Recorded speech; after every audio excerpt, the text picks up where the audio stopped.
Welcome to the third video from chapter 12. I'm going to skip around a little bit in the book. In the book, they start off with the direct labor simulation, then the parts simulation, and then the demand simulation. I'm going to skip the parts for now, come back to it in the next video, and I want to show you how to simulate a normally distributed random variable. My hope is that if you can understand how we do the normal distribution, it will help you to understand what's going on with the continuous uniform distribution that describes our parts cost. So this is basically on page 558. So the demand for our product is normally distributed. It has a mean of 15,000 and a standard deviation of 4,500. Well, all right. So that's all we have, and we have to figure out how to simulate a normally distributed random variable with a mean of 15,000 and a standard deviation of 4,500. So before we can attack this, we need to make sure that we truly understand the normal distribution and then the functions in Excel. So I've got a little graphic here of a standard normal distribution, right? So by that I mean the mean is 0 and my standard deviation is 1. So here's, -1, I'm 1 standard deviation below the mean, 2 standard deviations below the mean, 1 standard deviation above the mean, right? And here I've got a number. So here this is 1.18 standard deviations above the mean. And what we typically do in a stats class is, what's the probability that x is less than or equal to some number? And that would be this area under the curve, right? This is probably what you did the bulk of your work in the stats class. So to answer a question like this, right, this is, what's the probability that x is less than or equal to 1.18, right? A standard probability question in any statistics class. Well, to solve this, you would go into your norm.dist function, type in your x, that's my random variable, so that's 1.18. My mean is a 0, my standard deviation is 1, and then hopefully you guys learned that whenever you're dealing with these continuous distributions, you always type in the word true for cumulative, because you want the cumulative distribution, not the height of the function itself. So I'm going to hit OK, and voila, there is my 0.881 that corresponds to that, right? So that is the typical question in statistics. Well, in order for us to generate demand or to simulate demand using a normal distribution, we have to do the complete opposite.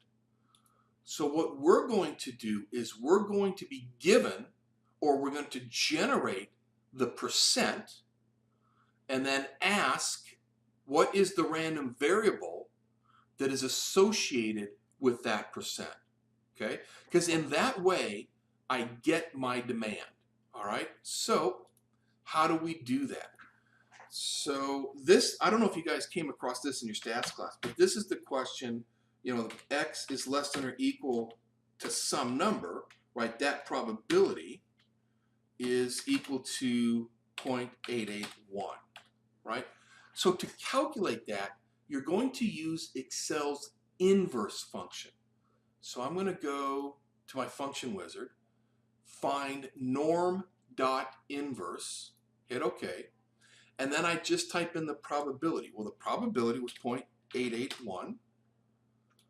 The mean for this question was 0. Standard deviation was 1. Hit OK. And presto, that is the random variable that is associated with a probability of 0.881. So this is the function that we want to use. Let me highlight that for you. Norm.inverse.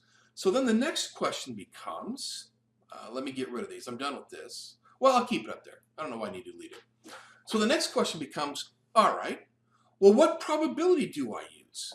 And to do that, we're going to randomly generate probabilities. So go to your norm dot inverse function, and in the probability argument, type in rand open and close. You actually have to do the open and close parentheses for the rand function. It's actually part of the function.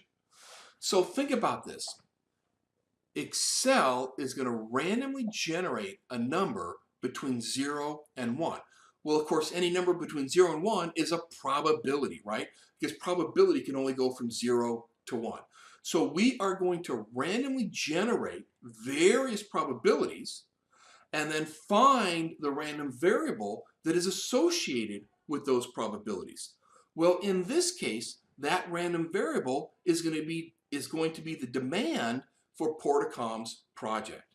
So the mean, I just type in the mean of 15,000, or highlight the cell. The standard deviation, 4,500.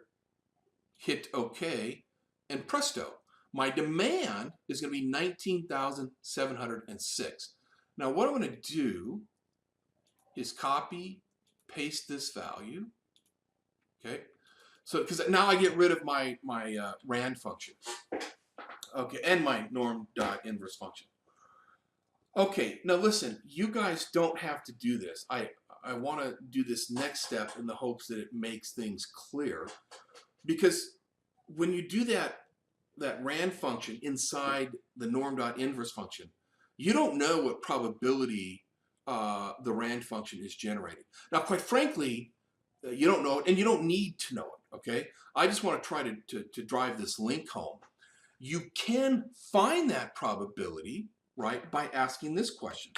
What is the probability that x is less than or equal to 19,706.1645, right? See, I know my random variable. My random variable is 19,706. Well, what's the probability that's associated with that? Well, that is just going to be, you're going to find that using the norm.dist function. So x in this case is my random variable, the mean 15,000, standard deviation 4,500, the cumulative, type in the word true. Right, so what this tells me is that when Excel randomly generated this much demand, the rand function generated 0.852177. All right, so that's the link between these two. And I guess what I want to make sure you guys understand is that when we randomly generate numbers using a normal distribution, it's the inverse, right? Normally you're given a random variable and you're asked, well, what's the probability associated with this random variable? Well, we're doing just the opposite, right? We're saying, here's the probability. What random variable is associated with that probability? Okay, well, I hope that makes sense. So lastly, what I need to do is show you how do you do simulations. It's really easy.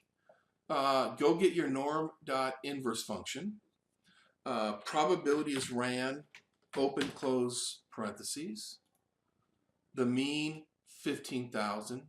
Standard deviation, 4,500. Hit OK.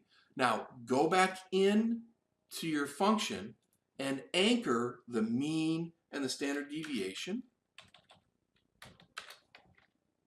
Okay. And then copy.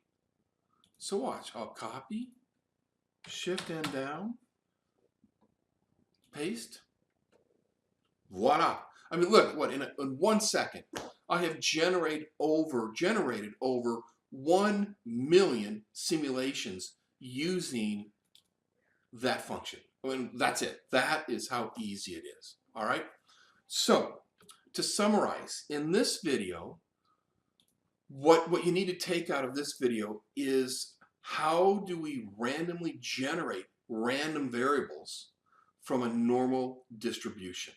To do that, we use the norm.inverse function, and we let the rand function determine the probability. All right, it's as easy as that.